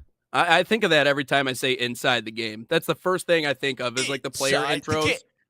You're in the game. NSN. You're inside the game. You already know what time it is. EA Sports. It's in the game. or something like that. Like, I loved the old football EA Sports intros. They were the greatest. I missed that so much. I saw a video yesterday about the Madden 07 soundtrack rather. It's just some of those songs just stick with you forever. The greatest, man. The greatest. I forget who the there's a sense of like, I stop everything what I'm doing when I'm like, I hear a FIFA song play like while I'm shopping, or it's on the radio, or I'm scrolling through TikTok and I'm like, oh my God, that's so awesome. I love FIFA music. You could make it is. I think I just dropped my phone. I mean, you could make you could make a whole playlist based off of that. I forget what his name was. They had a rapper on there that's you literally would only know if he was from Cleveland. But like those old EA games just introduced you to the most random people random artists ever, and it was great. It was different. But anyways, let's get into the college soccer conversation a little bit here, Ryan. This was breaking news yesterday. Getting a full year for college soccer, completely changing around the schedule to more mirror what the professional schedule is. And I think it's good on many fronts, but wanted to get your opinion here first. Yeah, so let's just lay down the things that are, let's just lay down the rule, not the rules, but the changes to everything. This only applies to the men's game. This does not apply to the women's game. The quote, or an article from ESPN, says that there hasn't even been any movement on the schedule change at all. So for the foreseeable future, the women's game will not change. It will stay the remainder. For the men's side, this goes into effect the 2027-2028 school year. So this year, again, it'll be the same as normal. But here are just a couple of things that are going to happen. Teams will be allowed to play 18 matches from late August until the Saturday before Thanksgiving, and up to 10 matches from mid-February until the start of the NCAA tournament. Obviously, the NCAA tournament will now start in the spring. It doesn't give the exact time, but I imagine probably April, May. That's when it is going to start. They will most likely be playing one game a week instead of the 2 games a week. Again, doesn't matter how many games you play, but that is kind of just the rules and kind of the changes that will happen. A nice quote from Jamie Clark, who has been on the network before, University of Washington national champion head coach. This is a new era for college soccer. Hopefully through the new calendar, we can build some positive momentum and create more excitement for our sport. And I think a couple things to just mention on this. No, I don't think this is going to be like all of a sudden, oh, Dave, NHL 04 soundtrack was one of the best. I didn't play NHL 04. Yeah. Did you play NHL 04? I played those early NHL games. Yeah, it's very, very good. Very, very, very good. This guy Fabian just hating. He goes, honestly, hope to God Arsenal loses 5-0 to PSG. Yeah, that's not happening. That's just not happening. But my initial thoughts of this, no, this does not all of a sudden create USA Soccer is going to win the World Cup in 2030, let alone be a contender. No, that doesn't do that at all. What this does now is I think it will start to raise our floor a little bit. This isn't going to turn these college soccer players into the next era of Lionel Messi, Cristiano Ronaldo. That's not going to happen at all. But these players that go into college, it automatically just hurts their development, automatically hurts their growth. Why? Because you are playing from August to, if you are very good, you get to play in November, late into October. You're playing roughly around 3 months. You're roughly playing what the high school schedule is like. And that is August to, if you're very good, late October. And then vertical, that's a great point as well. No, but it matches what the MLS is going to do also. This is starting to match what the European model kind of is, at least with the schedule, is you're playing the same way. Look, when you're a college athlete, a college soccer player, after those first 3 months, you're almost like a true college student like myself. You just get to play. You just get to do a little bit more scrimmages in the spring months. You probably get to go out a little bit more and enjoy yourself like I did many weekends. But anyway, nowadays, college teams probably play a couple scrimmages, maybe 3-4 scrimmages in the spring, but that's not true. That's not a true pressure environment. You're just kind of going out there, get some fitness in, get your touches in. There's no true pressure in these games at all. But then you go to the fall season. you're hurting the players, I think, in terms of health as well, because you're playing twice a week. You're playing Wednesday and then Saturday. Now these players are going to get fully rested. They're going to get fully prepared. Yeah, you could probably mix in a couple of midweek games in there. That's why we love midweek action. But the MAC schedule when I was doing all these games were Thursday and Sunday. That hurts a little bit in between. You only get 48 hours of rest truly to get yourselves ready for the Sunday game. Now you might play maybe Tuesday, Wednesday, maybe you play a Saturday, Sunday, but this is going to help that. But now you get these players playing almost year-round. They're playing in high-pressure situations almost year-round. Again, you're going to get that break in between from Thanksgiving to about mid-February because of the weather. Obviously, in Midwest, you're not going to be playing soccer games outdoors in January. That's just stupid. You might as well just not even play the game of soccer during those months, to be honest with you. And then you also have the finals in there, the Christmas break, whatever. So it keeps kind of that Bundesliga schedule a little bit because they also have that January break, the 2-3 week break, which I think every league should ultimately implement, kind of like an all-star break, but a little bit longer. But there are no all-star games. But I like this move. It's a move in the right direction for U.S. soccer. I think that since 2018, I think USA Soccer has started to wake up a little bit and realize that our way is not the best way. And college soccer going to, at least on the men's side, the college soccer going to this full-ish semester-to-semester calendar is a move in the right direction. Again, it's not going to make us World Cup contenders or anything like that, but it's a move in the right direction. And I absolutely like it. I really like it because USL2, why is these leagues so popular, USL2, USLW, is because the college players need somewhere to play. They don't get a full length of season to play. So, hey, this is very good for all these players, and I think it's a move that I really, really like. Well, so now I got to wonder what happens to the USL. I mean, does it get younger? Do all of a sudden, you have less college players playing? But you're still going to get the players.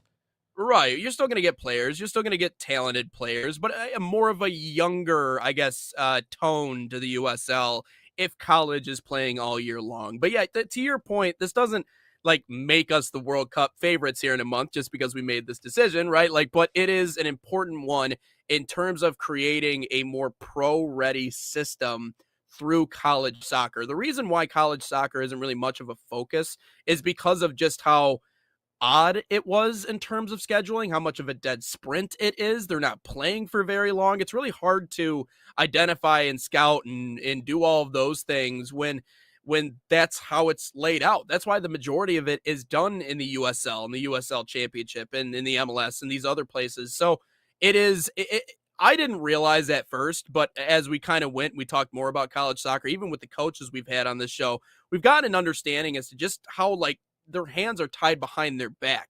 I mean, you mentioned the workload during the regular season.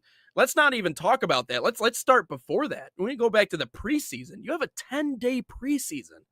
10 days. How is that enough to actually put anything together to be able to go out and compete?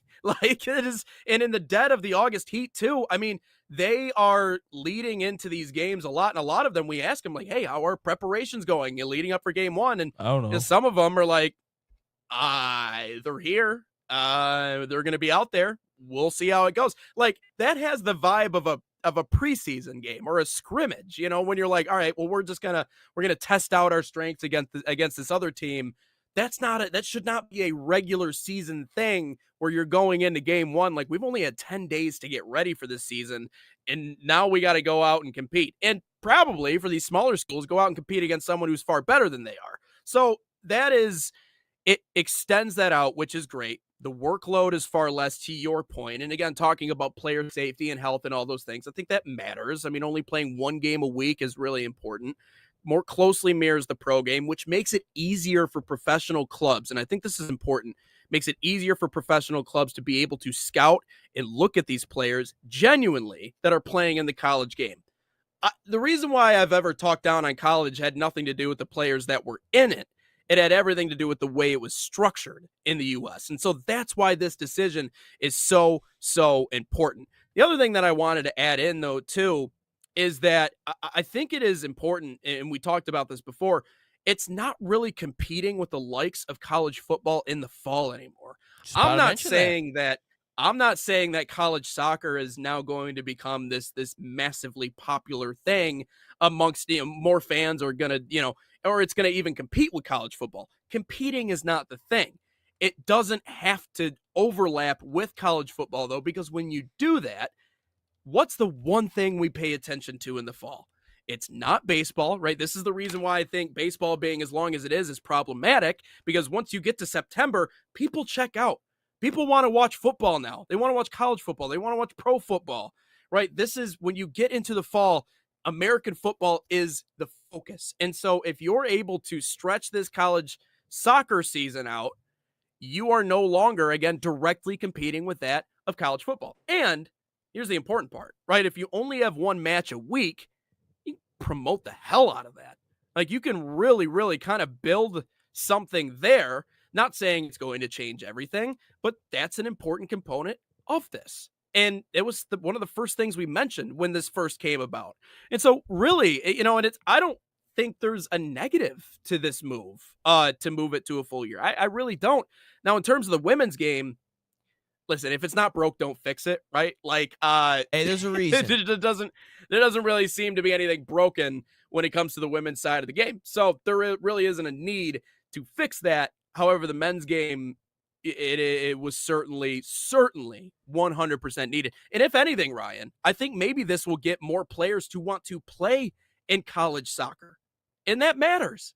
I want to see that happen. I want to see the school pride. I want to see a Michigan State matchup in a really fun one at the same time. Like, it's almost kind of a sad state of affairs that we don't really care much about men's college soccer in this country when it comes to pro scouting and development and other things. Not to say that players don't come from college, but I think it might inspire some more kids to be like, yeah, I'll go play for North Carolina or Duke or wherever. Because college soccer is not the ultimate pathway into professional soccer. No. Obviously, there's players that not. have done this. But if you look at the environments of an academy system and a college soccer environment, it's two totally different, because you go to play college, you also get the college experience, you get the distractions, you get the going out all the time. You don't get to just focus on the game. Whereas at academy, you're just kind of eat, sleep, soccer. That's really about it. That's really all you get to do. I mean, sure, you probably have, some nights out and stuff, but for the most part, college soccer, I mean, everyone knows, like, I've gone out to bars and I see the CMU women's soccer team just hanging out. I see the CMU football team just hanging out. And I do want to get to these couple of points. Dave says, how many of the college players play football? He means soccer at the start of the school year, then change to another sport for the remainder of the season. That doesn't really happen in college. It's difficult to play multiple college sports. To be honest, that's more of a high school thing. Yeah, it's more of a high school thing. That's more of a high school thing. Yeah. But Vertical Gambit mentions, because I was kind of curious, about the female side. Why aren't they going to this system? He goes, I think they should do this with the women's side for all the reasons you just said, but most of the women coaches I have heard talked about it do not want this.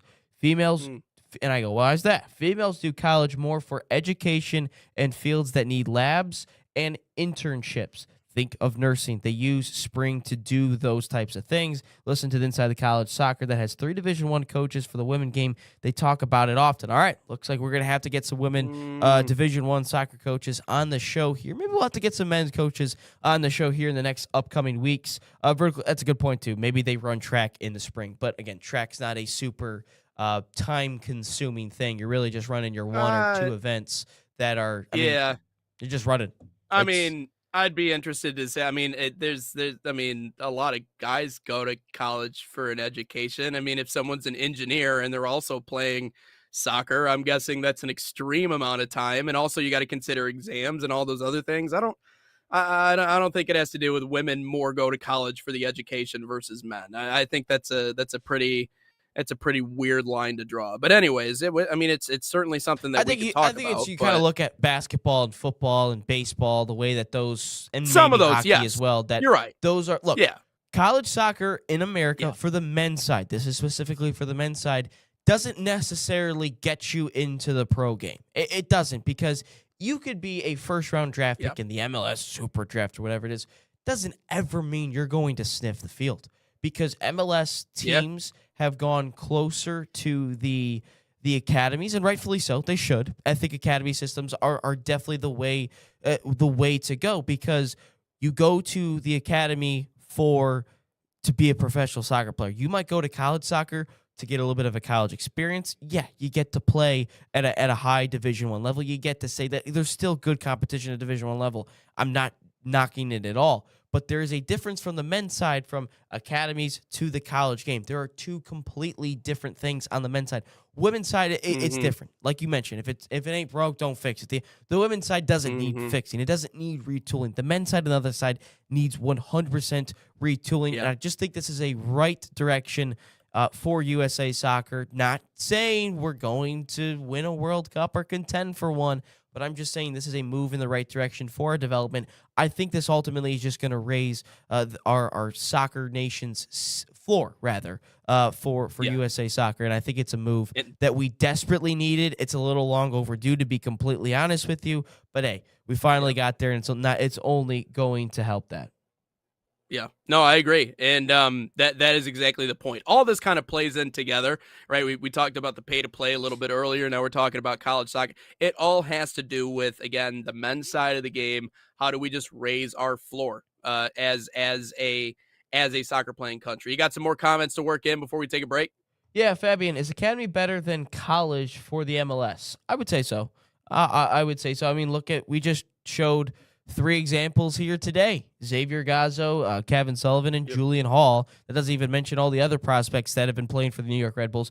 Those are all academy graduates. They got into the first team through the academies at the age of 18, Kevin Sullivan being 16. They all got through the academy. None of them played college soccer. I mean, Pulisic didn't play college. McKennie, Adams. I mean, really no one on the U.S. men's national team first team outside of Matt Turner, I think, has played. Maybe Matt Freese played college soccer. Richards didn't. I don't think Tim Ream played college soccer, but for the most part, all the U.S. men's national team first team players did not play college soccer. That used to be something like Jordan Morris, Stanford. That used to be something that was mentioned all the time in the broadcast. Vertical Gambit. I know how that sounds, but I'm telling you, listen to the podcast. Also listen to Discover College Soccer, where they interview college coaches. They talk about it. It is a different mentality. All right, I'll have to take your word for it. I will definitely have to tune in. I mean, I definitely think that I definitely think we might have to get some college coaches on the show next week. We'll have to maybe go to our maybe the people that we normally go to. Maybe we'll have to get Lewis Robinson, Western Michigan. That's a good one to get the women's perspective of things. We'll definitely have to get Lewis Robinson back on the podcast. Maybe we can even get him tomorrow if we're not going to get all the USL2 coaches in. But we will definitely be getting some college coaches for sure. Definitely some on the men's side. Definitely some on the women's side that we need to get on the show. He was at the West Michigan Whitecaps a few weeks ago. I remember that text message. I got a text from him. I'm like, yeah, I'm here. So it's funny to see him jumping around. But no, we'll definitely get that conversation in. But like I said, I don't. It's rare that a decision like this is made, and we're not like, let's weigh the positives and the negatives. No, it's all positive in my mind. I don't really think there's a bad takeaway from this. So good on the NCAA, good on college soccer to make that move, and we'll see how it pans out for them. But let's take a break here on the National Soccer Network. When we come back, talk about the Pistons. Kevin, you can take your victory lap when we come back. We'll talk about that. Are you looking? Oh, yeah. Pretty much. That's it. That's what I was looking for. Yeah, pretty much. We'll also talk briefly about, at least we're not Minnesota, right? It could be worse. Minnesota! What's up? Minnesota! They were up 3-0 yesterday against the Avs. Avs come back to win the series, so Minnesota gets bounced out of the playoffs. Hey, have a good day, Vertical. He says, gotta bounce. Have a great day. You too. Have a great day, Vertical. Appreciate you hopping in the chat. And like always. Also get question of the day into the mix as well. That's all coming up next here on Inside the Game.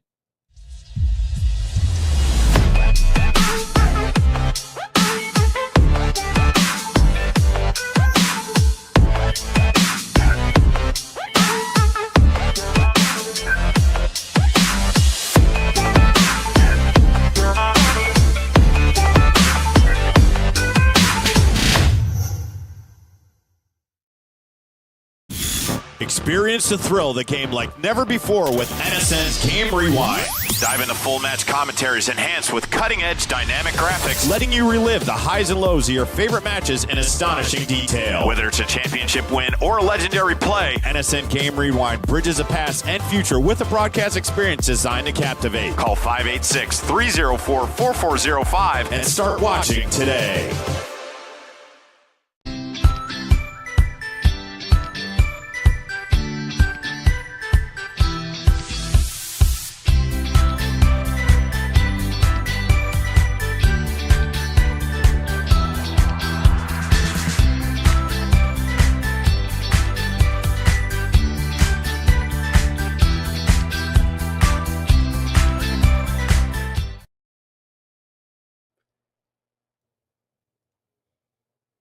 Inside the Game, hour number 2 continues along here on the National Soccer Network. Sorry, I started started laughing at a post during the commercial break. New Blazers owner Tom Dundon, I don't even know how you pronounce that, is reportedly, quote, ruthless and will not hesitate to move the franchise to Nashville, Austin, or Kalamazoo if Portland politicians continue to threaten the relocation threat. Is this Kalamazoo, Michigan that he's talking about? Like, we got to talk about this story coming up tomorrow. It ain't no way Kalamazoo, Michigan is a potential spot for NBA relocation. If we get an NBA team in the zoo before Seattle gets one, I think Seattle might revolt against the Union. I think they might be like, this is it. We're done.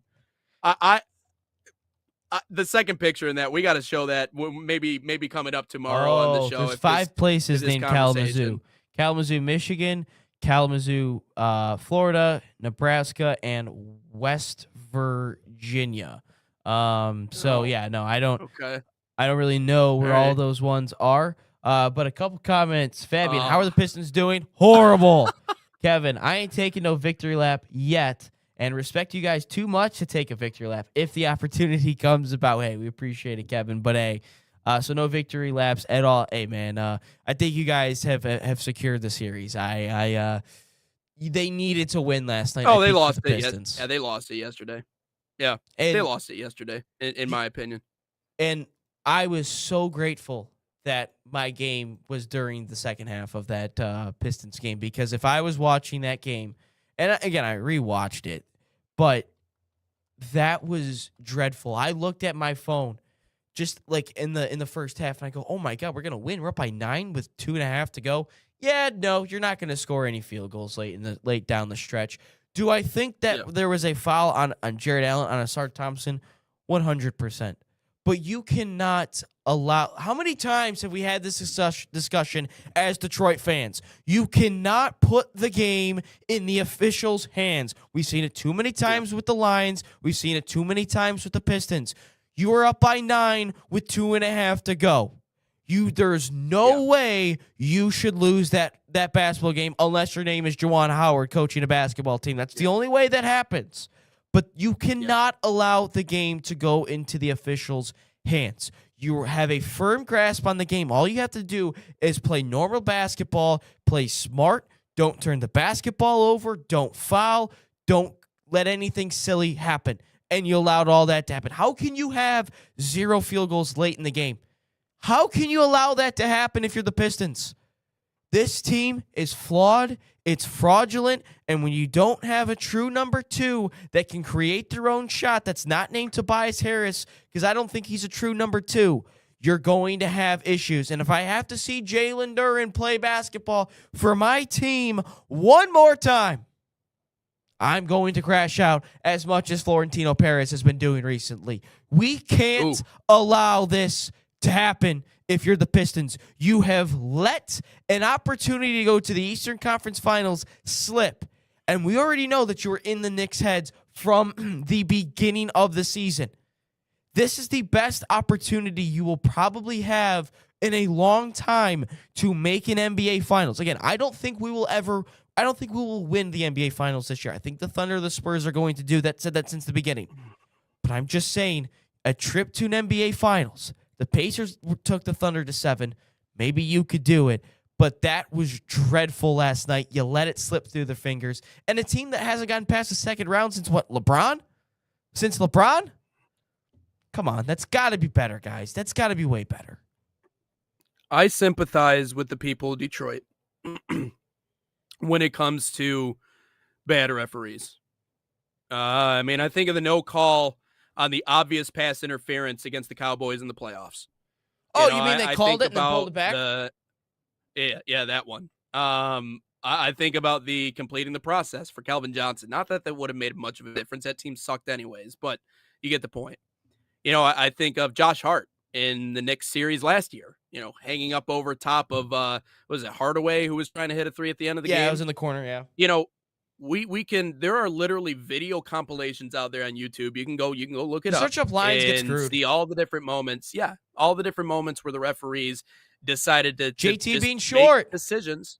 Yes, that completely changed the trajectory of a sport, right? But make no mistake, I'm going to double down on what Ryan's saying right here. Last night had nothing to do with this thing that Detroit is infatuated with and obsessed with, and it is so much a bubble that it kind of bothers me sometimes because it restricts what this city is, and it makes us look insecure. And that's the whole Detroit versus everybody. Yesterday was not Detroit versus everybody. I know that the refereeing has been terrible in the NBA. Paul Reed said it perfectly after the game yesterday, which, by the way, if anybody deserves a payday, I think it's Paul Reed over Jalen Duren, to be honest with you. But Paul Reed said in that post-game interview, he goes, it doesn't all come down to one call. Yeah, they missed the call. They miss calls all the time. Like, this isn't a new thing. It doesn't come down to just that one play. Should Asar Thompson be shooting free throws? Yeah. Do I think that's a call in the first half? Yes. Do I think it's obviously disappointing? Absolutely. Do I think the NBA is crooked? Yes. I think we will learn more and more as this goes. And don't act like it hasn't happened before. It has, and it's happened in my lifetime, right? Look up the NBA ref betting scandal. There's a whole documentary on Netflix about it. I'm focusing on one man today. Because we asked the question of who's most responsible back when they were down 3-1 to the Magic, right? And they came back 1 in Game 7. We asked the question who's most responsible for the lackluster performances. And then they went up 2-0 against the Cavs, and we went, okay, everything's ironed out. And then they've lost 3 straight, including that one yesterday. And now the question pops up again, which I think is the important question that we all need to ask ourselves as Pistons fans: who's to blame? Like, who carries the majority of the weight of the blame for the downfall yesterday? If you have a 9-point lead inside of 2:45, I understand who's on the other side of the floor, right? You have Donovan Mitchell. You also have James Harden, who is still James Harden. Not like you're playing 2018 Warriors. You're not. But you have a 9-point lead inside of 2:45 as the number 1 seed at home. That's coaching. If you can't finish that out, that's coaching. If you can't operate in a half-court set and not turn the ball over, that's coaching. Everything about what last night came down to JB Bickerstaff. And I find it hilariously ironic that he talks about playing at a high level in the post-game press conference. You were nothing more inside of those final 3 minutes than a glorified babysitter. And one, by the way, that was not very good. One that let the kids run around and paint on the walls and spray ketchup on the couch. I mean, that's what that looked like last night. That was JB Bickerstaff in a nutshell.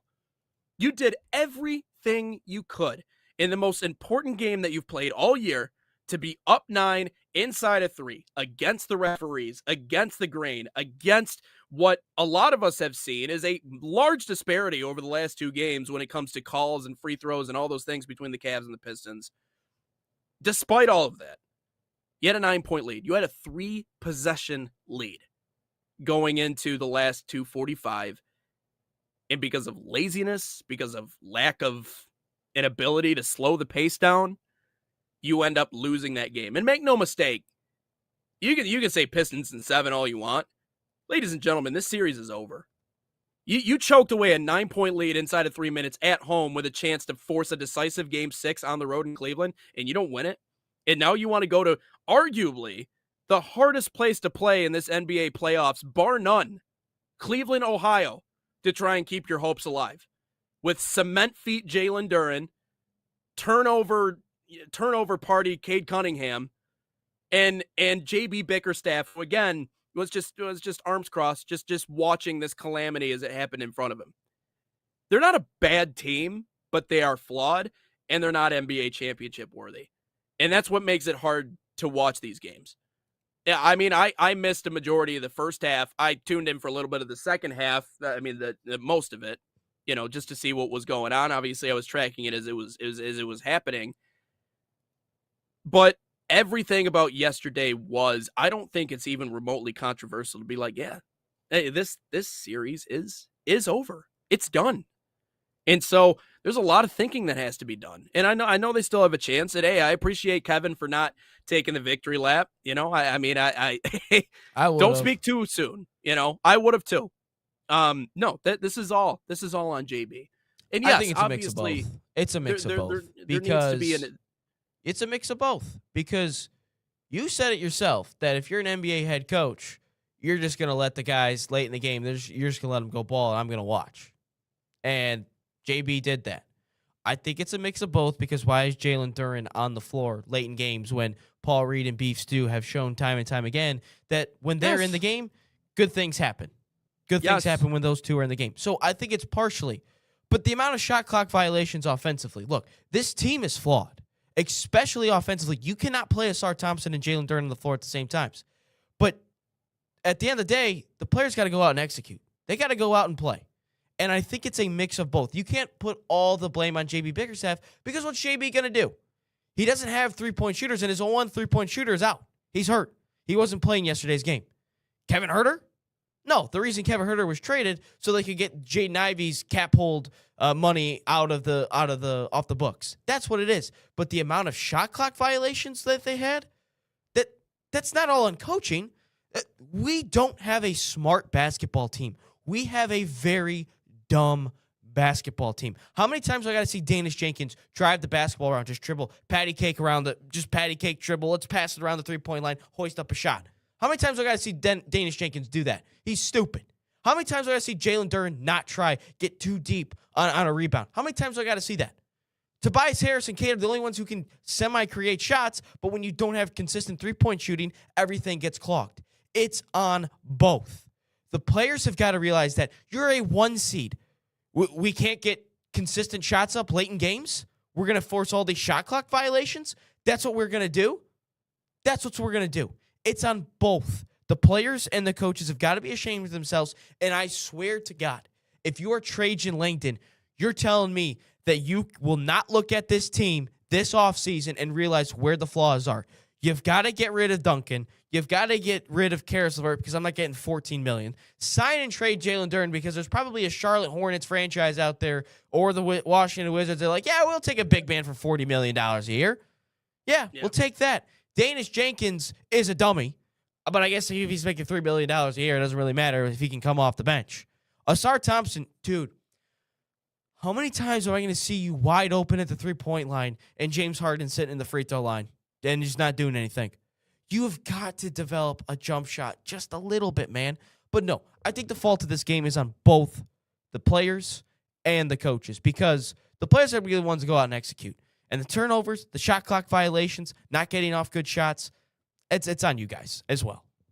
Yeah, well, and I mean, Cade said it in the post-game interview. He's like, if we can't go on the road and win a game in the playoffs, we're not going to win an NBA championship, right? Like that needs to be something that they're able to do. And so can they? I mean, they I don't know. But the full you're blame right. can't be on JB Bickerstaff. I think a lot of it is. I think a lot of it is. I understand what you're saying with how this team is flawed. They're a 1 seed for a reason, man. Like they won all those games for a reason. Did JB Bickerstaff, did he make all these trades? Did he make all these draft decisions? No, most of these players are not his guys. And I'm not. Listen, they're I'm not out taking, of the old regime with Troy Weaver and Monty Williams and everyone. Yeah. No, you're right. No, I'm He's not. been there listen, for 2 years. He's dealing with what he has access to, right? So I can't. You're right. He's not in charge of putting those guys in those places, but he is the one that's in charge. If you are up by 9 with 2:45 to go, you put yourself in that spot. And I have always, I've always bought into the idea. Players win games, coaches lose them. especially in close, tight situations, late in games, just like that, lost it. They just have not. They have not shown that. So it is. Yeah, it's disappointing. Again, and we could talk about the referees all we want, but to be honest, I mean, at some point it becomes kind of a moot point. It really does. It really, really does. Because it would be different if the Pistons were down by like 10-15 going into last 2:45, or if they were down by 9 and they ended up losing that game. Then, yeah, maybe we can have a separate conversation. But no, I think, I think the way this roster is constructed, the fact that we don't have nearly as many playmakers is a big problem. But they just choked it away. Plain and simple, they choked it away. And I think most of the blame falls on the players. I really do. Because there is a lack of, I think, a true alpha dog mentality on this team. We can say Cade Cunningham MVP alpha dog, but I don't think he's a guy that everyone is like, dude, we just got to look up to him and he's just going to create everything. There's too much standing around on offense. Jalen Duren, you want $40 million? You just stand there. Paul Reed out rebounds you, man. And he shouldn't even, and he's like a borderline NBA player. Most of the blame should be on the players, because are we going to seriously sit up here and let's say coaching wise, we're really going to say Phil Jackson is the greatest coach of all time? No, he was given 2 of the top 3 best players of all time, and Kobe and MJ. Do you think Phil Jackson was drawing up plays for Michael Jordan and Kobe Bryant? No, they're probably like, just give me the ball. Just give me the ball. We'll take care of it. We don't have that true alpha dog in this team, and we also don't have depth. We don't have true playmaking depth on this team. Tell me Danius Jenkins, who just dribbles around and just hoists up a shot because he's a dummy? No, we don't have that. Duncan Robinson can't create anything. Tobias Harris and Cade are the only players that can create anything. No, this team lacks depth. They lack the playmaking, as you mentioned. They lack the consistent three-point shooting, but both are at fault here. The players, the coaches, and for being honest, Trajan Langdon as well. All those people should be at fault for what happened yesterday. Phil Jackson has 11 championship rings. 6 with MJ, 5 with Kobe. But you're telling me Phil Jackson was the big difference in all of that? I mean, he's got 13 if you count as 2 as on the Knicks as a player. I get that. But are you telling me Phil Jackson is like the greatest coach of all time? So I guess we should just throw Greg Popovich out of the question. I mean, unless you're going to say that Red Auerbach the one that is mentioned the on this NBA show that coach coaching in the NBA truly isn't the biggest factor. So the coaching you should be itself, the one no, that is not. are saying Not now. Phil Jackson. Not now. Not now. It's not. No, they're Because glorified your team babysitters, lost. like I just said. Because your team lost, all of a sudden coaching is the biggest thing. No. Look at the way the game is played, Ryan. It's pace, it's space, it's YMCA ball. So They if have coaching doesn't matter, much then why are less- you putting all the blame on JB Bickerstaff? Want to know? Because when you're inside of 2:45 with a 9-point lead, that's where you have to step up as a head coach. Maybe That's the not players time aren't to good. just sit back and Maybe that's watch. the reason. The players are not that good. That's it. That's why they took a 2-0 lead against Cleveland. Like I don't really understand. Because Clearly, Cleveland they're good turned the enough to be ball in over second 30 round of the times. That's playoffs. why. That's why Yeah, they won because game in they- 1 and 2. Okay, well, But you I said mean, a week ago they're that talented coaching, enough. if I'm an NBA head coach late in the game, I'm just letting them play. And clearly JB just let them all play. And now all of a sudden that's all on JB Bickerstaff? there's you a said time to that. buckle in and be a coach. There's a time when you are 9-point lead with 2:45 to go. They were 1 win away from forcing a decisive game to get to the Eastern Conference Finals. You're going to tell me that this team just isn't talented? Or we just don't have any talent on this team? It must be. No. All the JB fault is not on Bickerstaff JB was not a Bickerstaff. coach. It's on Langdon and also the players. A lot of it is. I didn't say all of it. I said a lot You of it mainly is. said, yes, you And did you at the beginning. can't You argue did. that. I said I'm focusing on JB Bickerstaff, which that really should be where the focus is. Again, in my personal opinion. But no, I mean you can't say Pop is not. I didn't even say Greg Popovich. I didn't Well, even if say we're- if Greg. we're You going brought by up great Greg players, Popovich. I'm Phil just Jackson, saying if we're going by great coaches players- are not the sole. I forgot JB Bickerstaff was out there playing basketball. I forgot Phil Jackson was out there playing basketball. Popovich, I'm sure he was out there in their 5 championships. I am saying all the blame cannot be solely on JB Bickerstaff and what you are saying.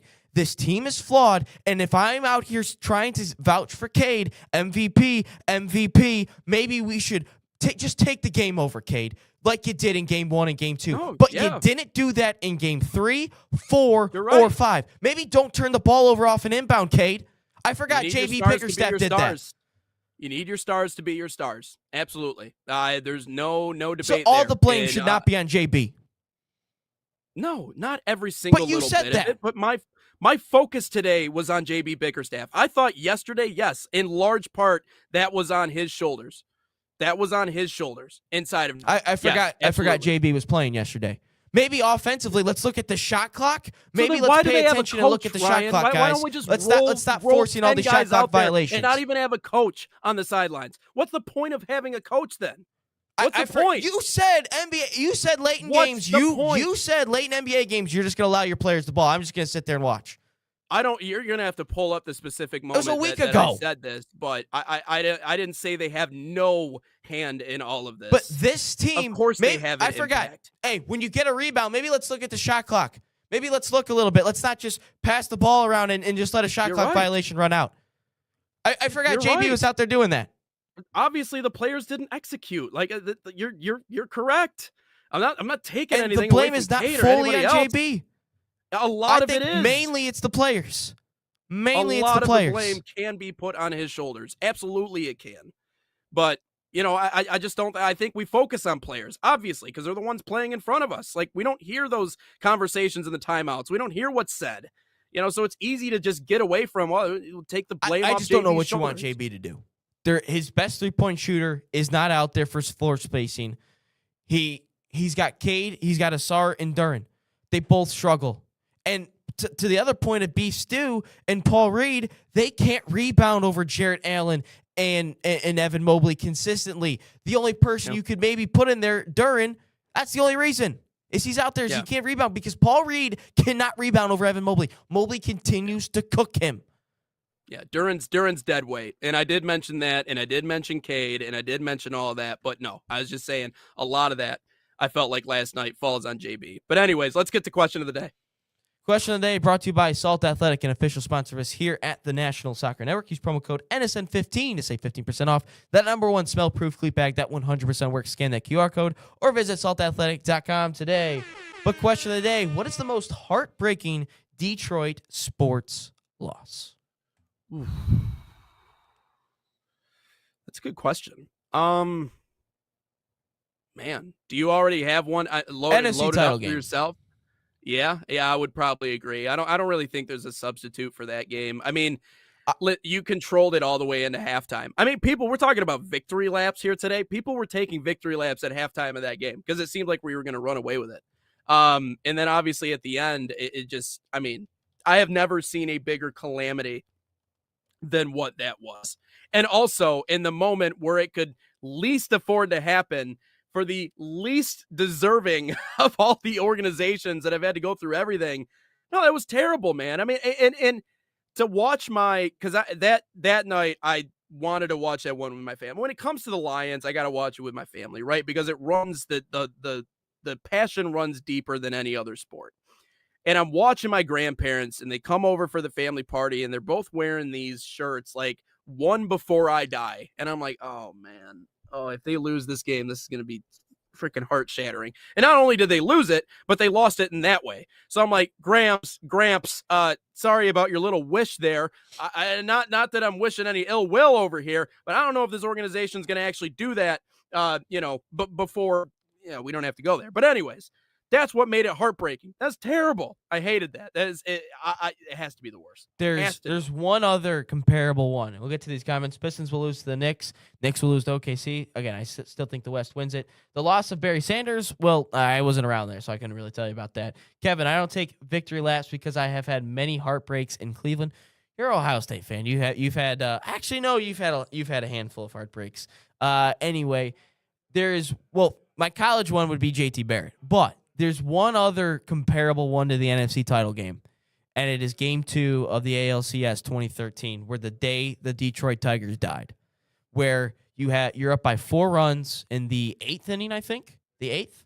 Yeah. I think it's the 8th. Yeah.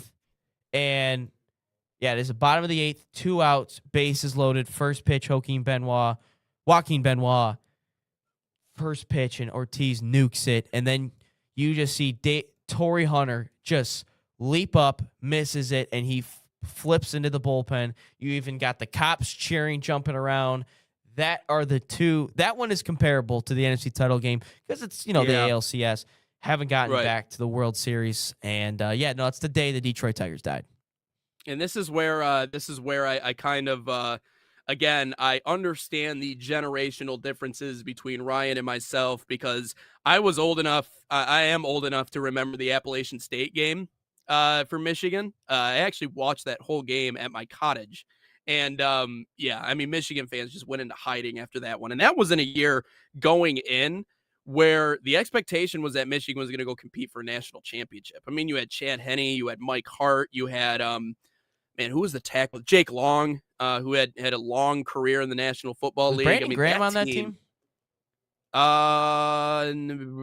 He may have been on the team, maybe a freshman, maybe 2 years. I think so. Yeah, he was young, but I think he was on that team. But anyways, stacked to the gills. I mean, they should have competed for a title. You lose to App State, and then you go out the following week and you get just destroyed by Oregon. And before you knew it, it was over. And obviously, this is during a day and age where you could not lose barely one game and be in a championship situation, let alone two. So, I mean, yeah, that was probably the worst 2-game stretch of all time. And Kevin will know this, but they were actively celebrating Michigan's loss against App State at the Shoe when it happened. Oh, yeah, MSU did a moment of silence. Yeah, we turn around and lose to Ohio State at the end of the year. Lloyd Carr at the end of his career just kind of fell off a little bit, and then you got to go through Rich Rod, and then you got to go through Brady Hoke. It was just like... Then Harbaugh, then took that one a minute to get going. Yeah, exactly. Then you had Sharon. Hopefully Kyle Whittingham could be kind of good. Fabian wanted me to tell you F the Red Sox. Yeah, hell yeah. Hell yeah. Yeah, for sure. Yeah, no, I agree. But no, I talked about it yesterday. I don't like JT Boston hit team. me. That one hit me deep. JT being short, and then Samuel cuts it back. Ohio State wins. And the worst part is before JT even goes short, is they had Curtis Samuel in the backfield for like a 5-yard loss, and they couldn't bring him down.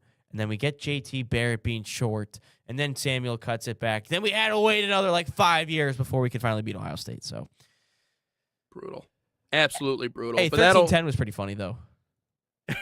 That was pretty funny. That's like the funniest game I've ever watched. I think because that's like the worst football game I have ever seen in my life. It's run, punt, run, punt, turnover, touchdown. I think that is the greatest upset win I've ever seen, and I'll never forget because I was doing a college basketball game that day, and one of the teams, Defiance University from Defiance, Ohio, they got all their OSU gear on, at the stadium, whatever. And so once they lose, all of a sudden the red starts disappearing. They start taking their hats and all their stuff off and whatnot. I kid you not. I blared the fight song in my car, and I took 3 laps around the parking lot as they were coming out to go back to their cars. And then I followed the team bus on the way out of the stadium playing the fight song. I remember. I had no cares. I'm like, you clowns. I remember. Have fun with that. The Davis Warren pick. And it was it was one of Sharon Moore's greatest calls of all time. And he threw it, and Jack Sawyer, who I hate so damn much, picked it off. And it goes to the 5-minute commercial because Fox just has 5-minute commercials.